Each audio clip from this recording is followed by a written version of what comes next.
Welcome to Conversate, our podcast where we engage in conversation. In this week's episode, I, Aaron, and Kevin are talking about, well, hey, is this Earth flat? Maybe. The ancients kind of thought so. Well, we'll get into that a little bit. We know that it isn't. But in this conversation, we're talking about the third day of creation. We're talking about how God put water where it should be, land where it should be, and then he began to fill that land with vegetation. So we're going to be talking about vegetation and trees and water and land and all that good stuff today. As always, our goal is that you will hear something in this conversation that will inspire you to start another conversation with somebody else. As always, we hope you enjoy it. Morning, pal. Hey, good morning. Happy day to you. Yeah, the light is out. My goodness, the sky was so blue this morning. Where? In Chassel? Yeah, dude, it was gorgeous. Was it not blue near you? No. It was so clear, like no clouds. No, it's always cloudy here. Will was marveling at it it was like just like that. No, sorry, it just blurred for a second. No, but yeah, Will, we walked outside and it was just this beautiful, and it was like sunrise time, so there was like different shades of blue, and the moon was big and full up in the sky, and you could see one star. I don't know if it was the North Star. Actually, I did see that a little bit when I was moving a little snow this morning. Oh, nice. So I guess it wasn't full cloud cover. I saw something. I don't think I saw blue sky. Oh man, it was so blue. Nice. Yeah, it was lovely. Why is the sky blue? Because it's water. According to our ancient Israelite friends. Yeah. That makes sense. Yeah, it really does. It's the best explanation I ever heard. Yeah. As to the scientific one, I have no clue. Yeah. I'm going to share. Were we talking about this last week? What pictures of ancient creation? Or on the podcast? Well, I think we alluded to this idea about like... No, it'll come back. If it's blurring for you folks, if you're listening audibly, you're just listening to blurred speech right now. It's mimicking our blurred picture that we're troubleshooting as I speak. Oh, hello. Now you got a different angle. Sorry for that, folks. Not the best. Oh, man. Well, for you audio folks, let me just tickle your ears with a little something I've been cooking up. That's it. Hey, we're not going to edit any of this. And, you know, the thing is, folks, I don't know if you could hear that or not, but I have a reason to believe it. So I got to keep my composure, keep my filter on reg, and look at that, guys. We are back. Chaos has been ordered. Hey, believe it or not, before we began this podcast, we had people asking us for what equipment to get to start a podcast, and look at us. Yeah, they said, you guys run a smooth and polished podcast. How did you get to be so good? And we said, well, we're not going to tell you. It's our secret. Plus, all the smooth, polished podcasts I watch, they also end up having problems anyways. Yeah, it's what makes them feel authentic. Exactly. It's important. But no, so I think last week you alluded to a little bit more of like the ancient idea of how the world was kind of set up. Mm-hmm. So yeah, if that's what you're talking about, you did allude to that, and I would love to hear if you have anything on that. Well, yeah. I have like a tiny... Here, it doesn't matter. Sure. On the day that this releases, mm-hmm. I'm going to share it at church. Oh, wonderful. Hey, you should, and if you're listening... But if you listen to this, it means that you are one of the people who either watches or listens in the first 18 hours that it's published. And if that's the case, let us know. You should get a prize or something. Actually, yeah, if you would love a new planner for your new year, we can get you one that's got the Saints Peter and Paul logo on it. Very nice. Very nice. We'll even give you a pen. Right into the show. There you go. Within 18 hours. Is that the stipulation? Yeah. Okay. Yeah. Before 6 p.m. on Wednesday, December 10th, 2025, the year of our Lord. Okay. To receive a prize. So the ancients, they sort of believed they were flat earthers. Let's just be real. I was kind of getting that vibe, like when I was talking about the snow globe thing. But anyways, yeah, keep going. It's like a disc. There's like a disc. And then above it is like, the snow globe, the firmament. Uh-huh. And And so up above that is the heaven of heavens. So above the firmament is where God is, that kind of heaven. And the firmament, just if that word isn't familiar to you, what we're talking about, it's like the Truman Show where Jim Carrey goes and touches. Yeah, like you can feel the wall. Yeah, so it's this idea that like as you look at the sky and like just look around you and imagine that you're encased in like a snow globe, like the actual curvature of the sky perceptibly looks that way. Like if you just look up and look around, it'll kind of seem like there's a dome above you. The ancients thought, that there actually was. Yeah, and so up above that then is waters, and so like above the firmament, and then there are these gaps where the waters kind of get dumped they trickle in. Yeah, rain. Yeah, but then there's on this disc in which we live, there's the land. But then the firmament comes and kind of there's like a foundation for the earth, on the edges. But then underneath the earth is Sheol, which is the place of the dead, the underworld. Mm-hmm. And then below that are like the waters of the deep. Okay. But then in the sky, so below the firmament is where they would have placed they believe the sun and the moon, and I think even the stars were kind of even like within the snow globe. Uh-huh. Okay, very interesting. I also, as far as I understand that disc of the earth was believed to be on sort of stilts. Yeah, like 4 pillars, I think. Yeah, the image that we'll look at does show that. I don't know about 4. Yeah, but, if there's only 4, if there's more. But yeah, this idea that like the earth itself is not exactly. Yeah, it's got like a foundation. It's it's not like it's the well, obviously it's there's connected. things lower. There's than water below it, so it's got to stand up somehow, and it's not floating like it's holding still. Yes, so there's foundations underneath this flat disc of our earth, and this is the ancient idea about the world that we live in. Hey. There are some people who still buy it, so maybe our podcast can get into that group. Get in that territory. We could say this one is about flat Earth. A conversation about the flat Earth. I mean, I suppose it is at present. However, so the ancients who are suggesting these things, and they've got reasons why they arrive at those conclusions, but like especially in the biblical narrative. Right? They're not just telling us scientific details, right? But they're telling us about our Creator, about God. Yeah. So their motive in sharing some of these details with us are likely different than the motives of, let's say, a flat earther in our day and age. What motive they might have. I think if we say flat earther enough, YouTube will pick up on it and it'll flow into the algorithm. Yeah. Well, I'm trying to also like give more justification for labeling this episode as such. But yeah, so I mean, like I think you're right in the sense of, I mean, the whole world were flat earthers until they didn't sail off the edge, right? Yeah, unless they did and didn't come back to report about it. Right. These are the questions that were left. Well, so no, actually, this is what I was getting at. The modern questions about the flat Earth. Well, they lead us into certain questions that we might ask about the nature of the world and our existence. But those are different questions than the authors of the biblical narrative are going to be sort of leading us into to wonder and think about. Right.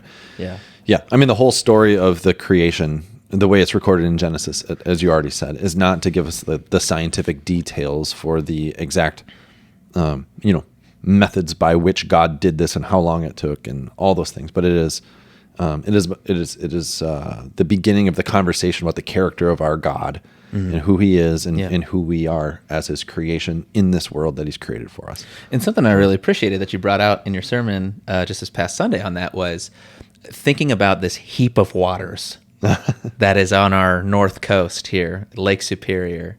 And I do think you're right that this is something like the way you presented it on Sunday was basically, you kind of in a humorous way suggested that you might be a bit of a daring father by letting your children, so close to this heap of waters.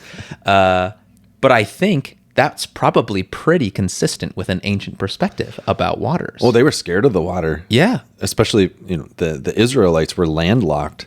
They didn't even, so the Jewish people didn't they didn't. I believe they didn't settle most of the Mediterranean coast, so they were kind of landlocked people. So, it was only those. Basically, they had the Sea of Galilee and stuff. But even I mean, there, oh, yeah. right? So, as far as I understand it, there was an idea in the time of Jesus that in the Sea of Galilee was like a portal to the abyss. So, like when the pigs are sent down. Oh, yeah. Jesus cast out. If you remember the story, there's a man filled with demons, and they beg Jesus not to be, destroyed, and he instead lets them inhabit this herd of pigs, and these pigs rush down into the waters and drown themselves. But I believe that was like one idea in Jewish thought at that time, was that there was sort of like a gateway to Sheol, basically, through the waters. So like waters, was this like really foreboding thing. Yeah.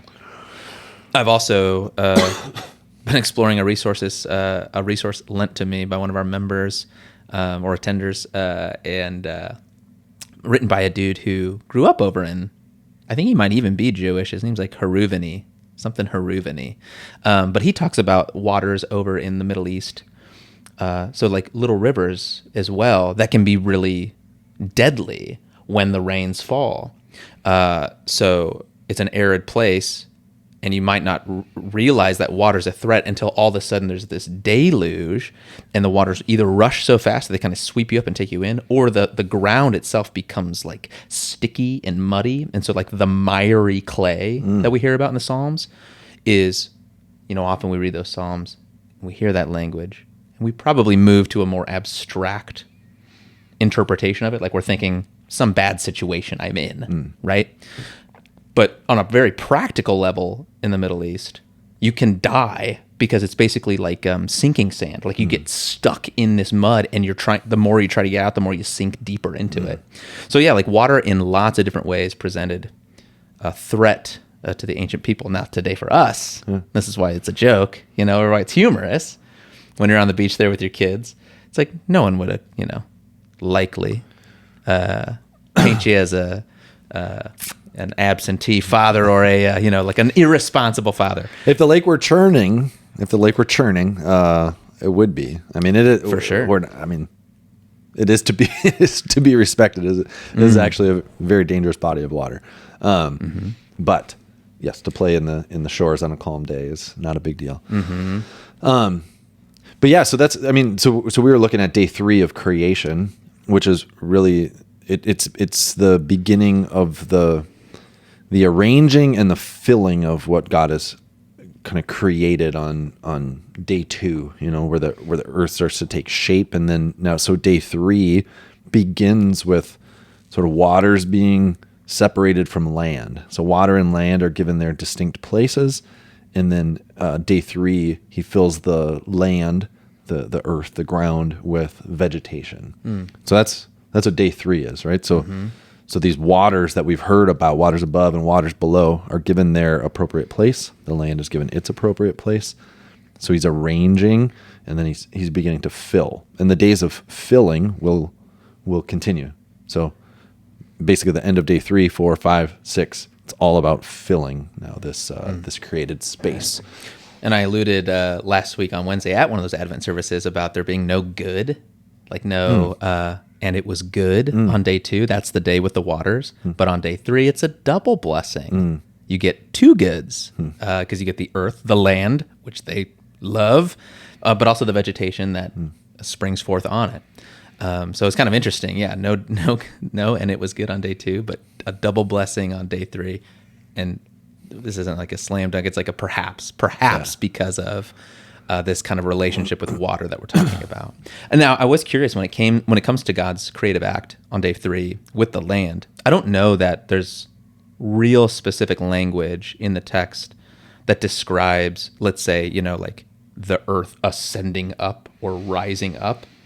But going back to that picture we have about, for the ancient people, this idea of a disk of earth, on supports. As I think of God speaking and activity happening on day 3, to me, it suggests that like the waters were there and they were over the top of this thing, but then God spoke, and at his command, basically, the waters recede.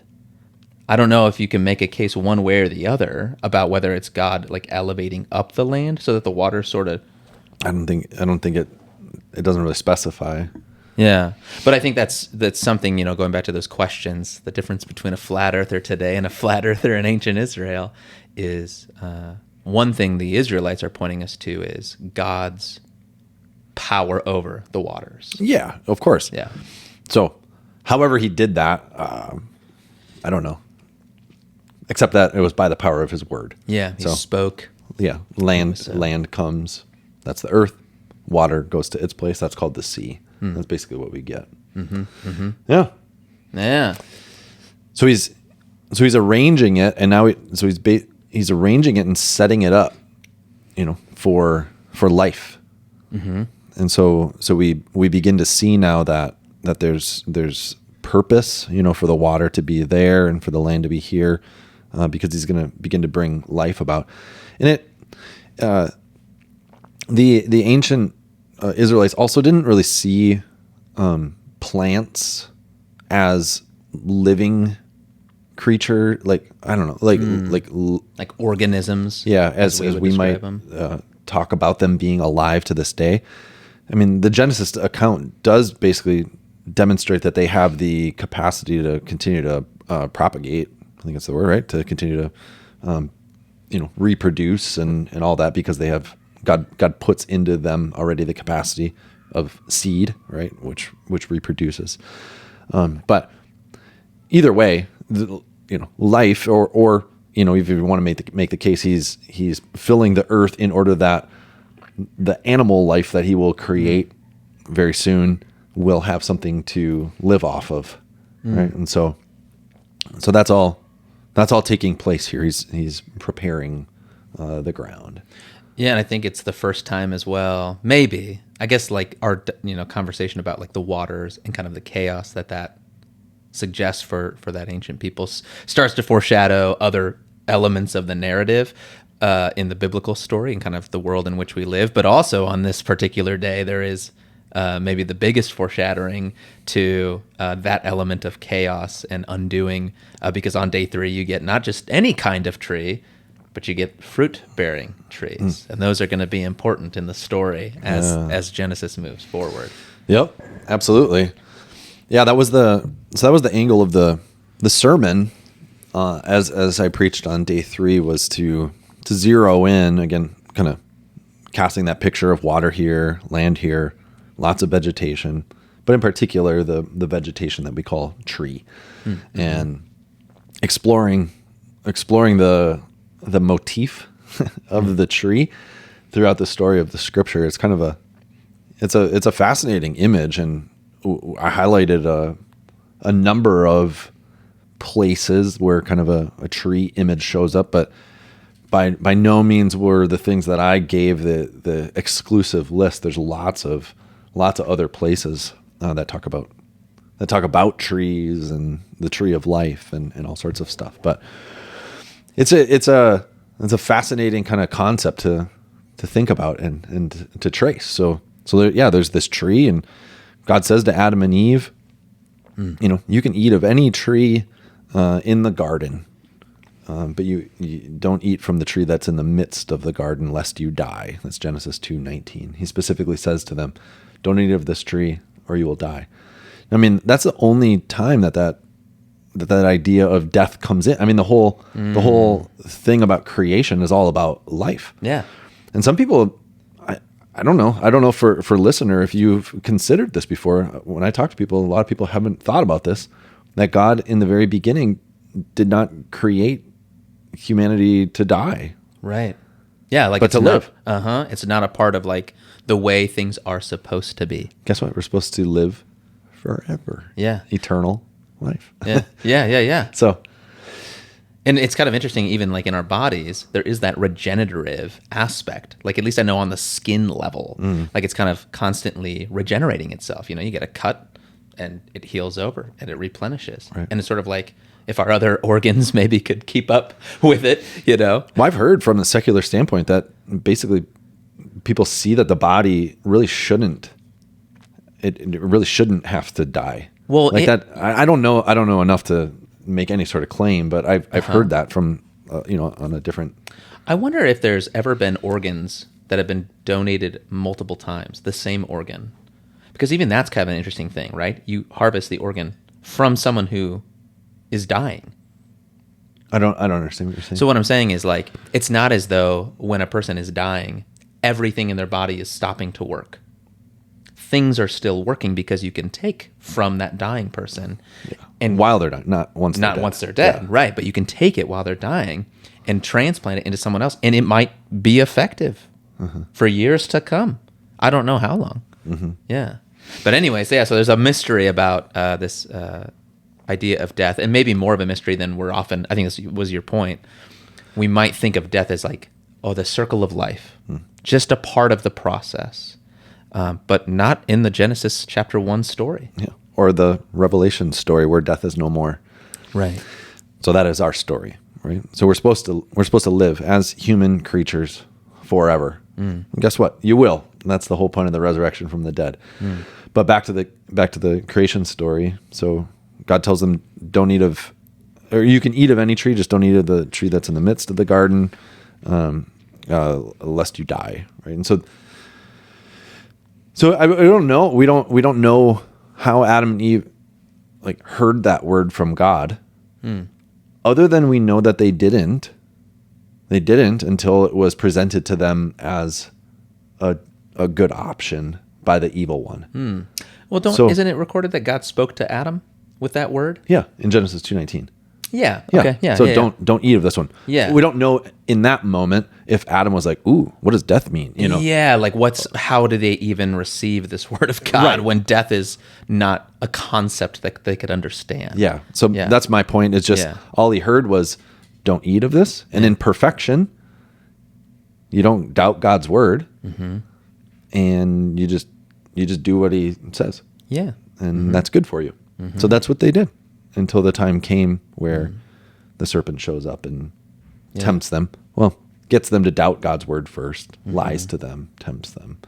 And that's the whole process. But so a tree, right? Trees, the fruit-bearing trees, God originally designed in order to bring and sustain life. But it is from this one particular tree that the problem of death actually comes about.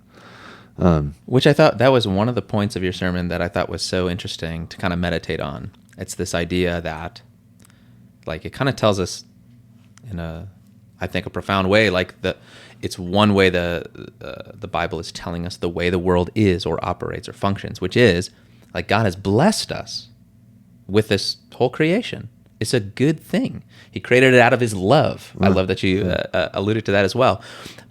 But then the way the story goes is that the thing that was intended to bring us life, sort of like if it falls into the wrong hands, then it doesn't bring you life anymore. So it's like idea that like there's lots of good things in the world that God has given us.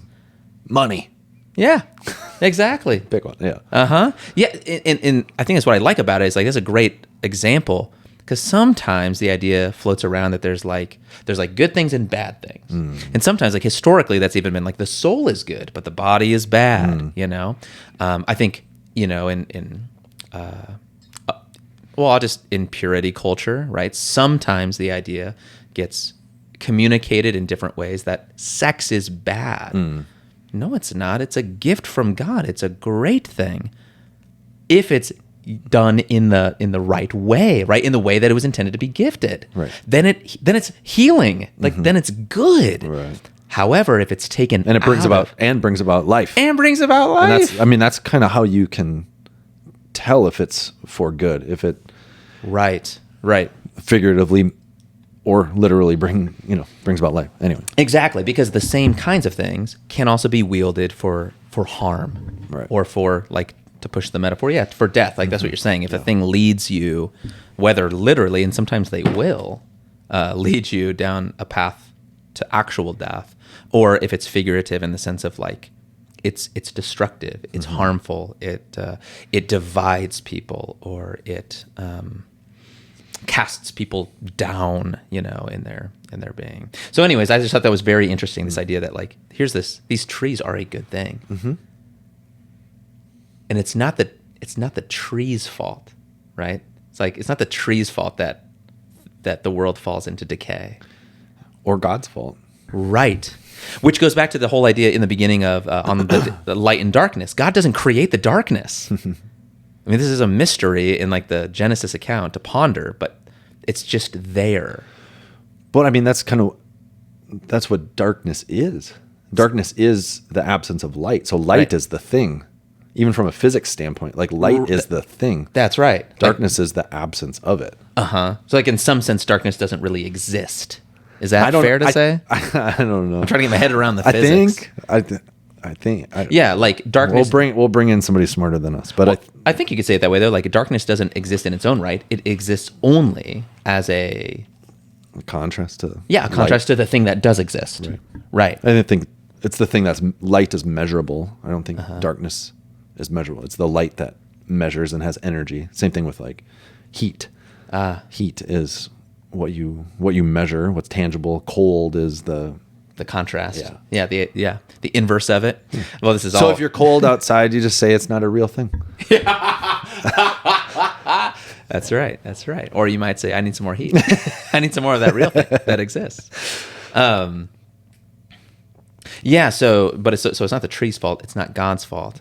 The scriptures are telling us like there is a problem with humanity, with us, and it fundamentally comes down to trust, I suppose, in the garden story, right? The trust is broken, not by God with the Adam and Eve, but Adam and Eve break their trusting of God. And so instead of honoring that word that he had said to them for their good, they say, well, I don't know. Maybe we can do this thing ourselves, This sounds pretty good. I don't know. I kind of want to be like God, which you might hear that and think, well, yeah, isn't that what the Bible wants us to do, to be like God? Yes, but not on our terms, right? So it's like as soon as we do things on our terms and not his, that becomes sort of the danger point. So I guess all that to say, like I think in all of that, I just wanted to honor, there's so much goodness in creation. And you walked us through that as well in the sermon, just the simple gratitude for, I'm not submerged right now. Yeah. This heap of waters has been contained. Yeah. And I suppose anyone who's ever dealt with like a flood in their house. So scary. Yeah, exactly. Yeah. My folks actually this summer, it was over the summer in just outside of Milwaukee. They were out of town and this huge storm came and their sub pump failed and they got back to like, it had been several feet in their basement of water, which like at the end of the day was okay for them because they had all this stuff they're trying to get rid of. Made it easier. Sped up the process. Yeah. But yeah, that would be frightening for anyone who's been in the midst of a flood and obviously very destructive when those waters come. And yeah, by the grace of God, those waters are held at bay. I mean, sometimes, but in this broken world, sometimes they aren't, and there's conflict between life and the water. So, and this is the the Romans language that all creation is groaning. So all creation has been subjected to futility, not willingly, but by the one who subjected it, which means like the creation itself suffers from the effects of sin as well. So it's hard to know what this really means, but I mean, we kind of get the sense here where the creation and life are at odds with one another and have a hostile relationship. That's all a product of the sin in this world and the fall. We were having this discussion at Bible class, and somebody even mentioned like, even like forest fires, Yeah. And who knows? Like, I don't know if fires, a product of the fall, or is that supposed to be? I mean, some trees need fire to continue. I don't know, but either way. But their point was like, when those destructive fires come, even the animals like, suffer death, and it's just like, massive destruction and groaning and stuff. And so basically, the whole creation needs redemption, and this is the Revelation story as well. And so that's kind of where we went in at the end of the sermon, or at some of the finality of the image of the tree, is that there's this restored tree of life in eternity that continues to bring life and healing, and everything's kind of put as it should be. There's these streams of living water, this river of life, this restored, like in the garden, there's the rivers that flow through Eden that bring life. There's the tree that brings life. And so Revelation just tells this story of like life will be restored, made whole, no more chaos, no more death, just life, right? And Christ is the source of that in the midst of it. There's this relational togetherness that was in the very beginning between God and Adam and Eve that we will have together with God and with one another. So just everything made right. And so that kind of image ought to fill us in this day with all kinds of hope, but also purpose. So hope that things will be made new and better, but also purpose in this day that we are to work towards those things. So this is what God originally made and what he will restore. And our job living in the middle of that is to work towards restoration, Shalom. Not on our own, not by our own authority or power, but because that's who God is and he cares about his creation. And it's consistent with the character of God to be concerned with. Because he created it out of love. It's his, Yeah. Yeah.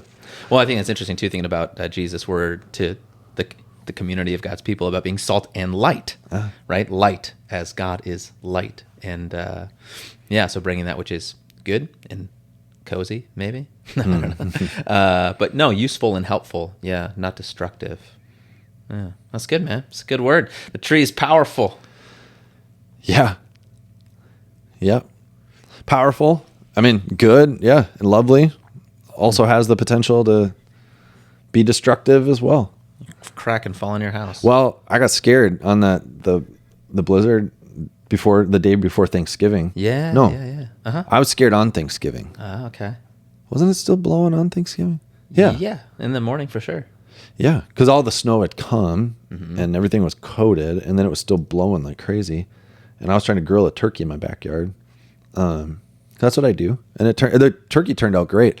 But we got these two big spruce trees. Like they must be like 60 feet tall. And I always wonder about them. And the wind is always blowing in the direction that they blow towards my house. So I just wonder about them. And this one, I was like, I think that tree is leaning more than it's leaning. And I just watching like, oh man, I don't know. Maybe I need to get it checked out. We got a big white pine outside our house, same kind of thing. And I thought of your sermon even. I was like, the glorious trees. Oh, please don't fall on me. Yeah, I know. Yeah. Anyway. But even when the creation groans and even when the floods come and even when the trees fall, the creation story tells us there's a God that's bigger than all of that. And his promises endure for us, even when we're in the midst of the groaning. Yeah, there is a light. There is a restoration coming where those things won't be. Yeah, that's a good serious word, but I have a funny word. Yeah, sure. Abby and I were hiking in the woods this fall with the kids, and we were by a stream just hanging out and stuff, and we heard this tree like crack and fall right near us, and both of us immediately thought of the saying, like, if a tree falls in the woods, does it make a sound? And we said that to each other, and then we realized, like, well, I still don't know because we were here and heard it, but if we weren't here, maybe it wouldn't. Exactly. So exactly. Shoot, I don't know. Anyways, so we'll ask God that one in the new creation.